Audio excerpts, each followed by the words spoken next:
Hello everyone and welcome to How-FixIT. If your Switch 2 speakers are producing muffled, crackling, or distorted audio during gameplay, don't worry, I'm here to help. In this video, I'll show you how to replace the internal speaker on your Nintendo Switch 2 and restore clear audio without sending your console to a repair shop. For this repair, you will need two screwdrivers, a 2.0 tri-wing and a Phillips No. 1 screwdriver. Plastic pry tools and a pair of tweezers will also be helpful during the repair process. You'll also need thermal putty. I'll specify the type later. You'll find links to all the necessary tools and replacement parts in the video description below. Before you start disassembling the console, I highly recommend using a magnetic mat. The Nintendo Switch 2 has a lot of small screws of different sizes, and keeping track of them is really important for an easy reassembly process. A magnetic mat helps you organize the screws by sections and prevents them from getting lost, since they stay attached to the mat. It's a simple but very helpful tool when working on compact devices like Switch 2. Okay, let's get started. Make sure to turn off the console completely and remove the Joy-Cons. Lift the kickstand and remove the two screws using a tri-wing screwdriver.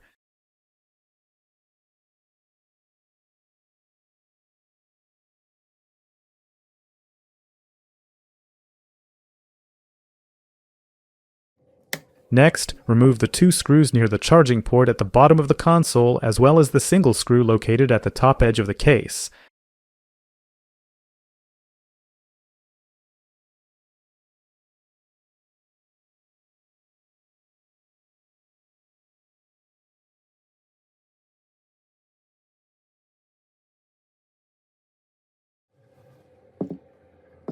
Now, we need to peel off these stickers.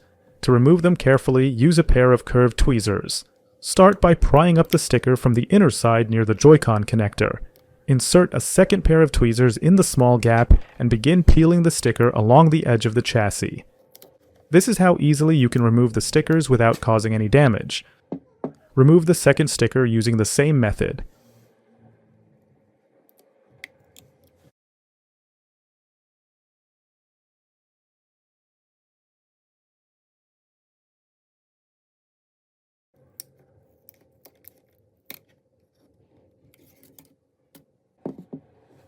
Remove the two screws located beneath each of the stickers on both sides.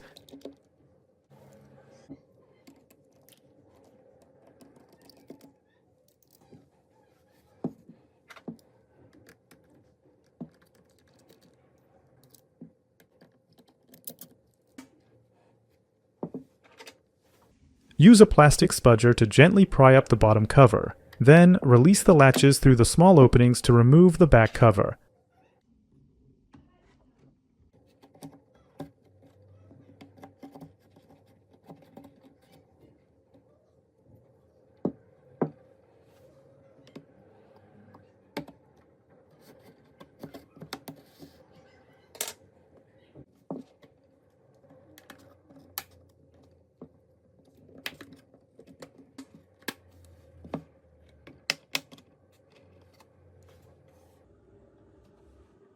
Remove the screws securing the antenna modules, then disconnect the antenna wires from the main board before proceeding to remove the metal plate.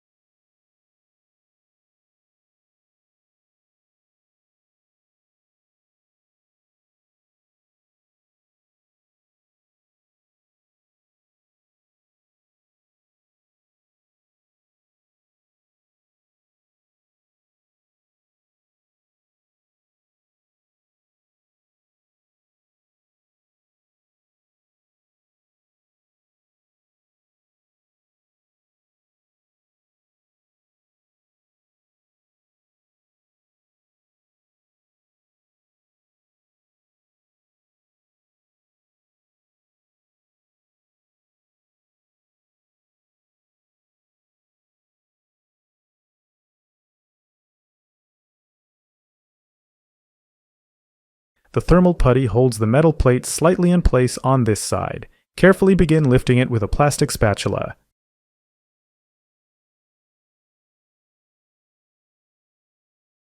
Disconnect the battery cable from the motherboard before proceeding to prevent any short circuits. Carefully disconnect the speaker wires from the main board. If you're using tweezers, take extra care not to scratch or damage the board. Take your time to gently take out the connectors straight out without applying excessive force.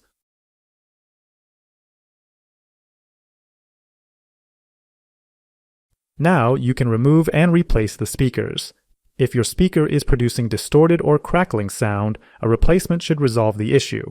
I've included links to the replacement speakers for the Nintendo Switch 2 in the video description below. However, if you're getting no sound at all from your Switch 2, the problem may not lie with the speakers themselves, but with the Realtek audio codec chip. If there's still no audio output after replacing the speakers, the audio codec is likely faulty.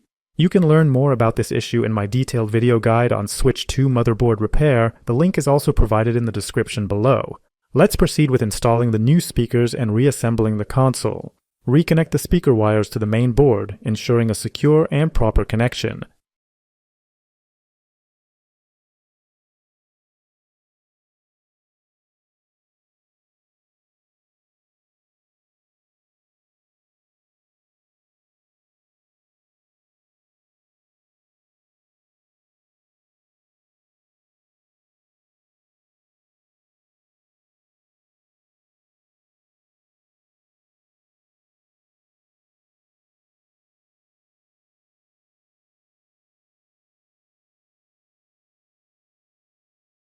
Now, let's talk about that pink material between the heatsink and backplate. That's thermal putty, not paste.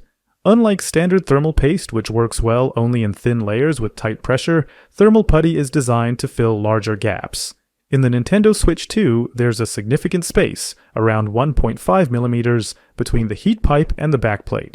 Thermal paste simply isn't thick enough to handle this properly and would lead to poor heat transfer and overheating issues. If you don't have fresh thermal putty and the old one is still elastic, you can temporarily reuse it until you obtain a new supply. However, replacing it with fresh thermal putty is recommended for optimal thermal performance. When selecting a suitable thermal putty, I recommend Thermal Grizzly Putty, which comes in 3 variants: Basic, Advanced, and Pro, each differing in thermal conductivity, consistency, and price. TG Putty Pro is unnecessary for this application. It is designed for extreme heat transfer scenarios such as servers or high-performance overclocking. Its thermal performance, density, and cost are excessive for a mobile console like the Switch 2. TG Putty Advanced is an excellent compromise between thermal conductivity and ease of application. It performs reliably in the area between the heat pipe and the back cover, where the gap is approximately 1.5 millimeters. It does not leak and remains stable under vibration and heat, making it ideal for this repair. TG Putty Basic is a more budget-friendly option that still performs, particularly if the console is used under moderate load. Visually, its color is very similar to the original thermal putty used in factory-assembled consoles, making it a practical choice for general use. I'm going to use TG Putty Advanced. It has excellent thermal conductivity at around 6.2 watts per meter Kelvin and stays in place without drying out or leaking. It's a perfect replacement for the original thermal putty. Remove the old thermal putty and wipe the surface to eliminate any remaining residue. Then, apply fresh thermal putty and spread it evenly along the heat pipe using the spatula included with the TG putty.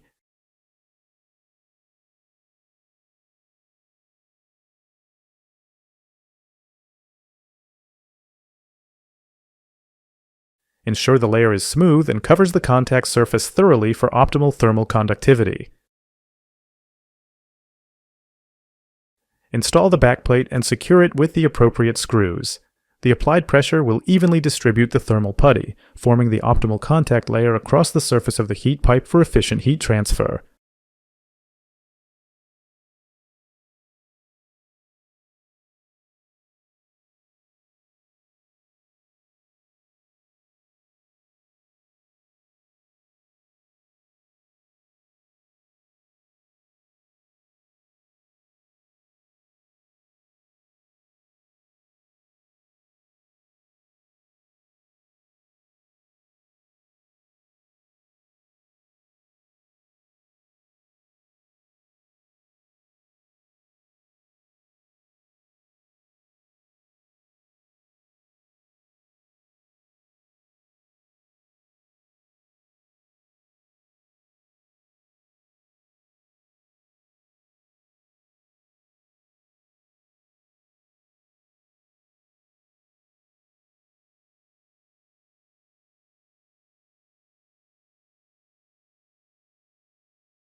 Reattach the back cover, secure it with the screws, and replace the original stickers to complete the assembly.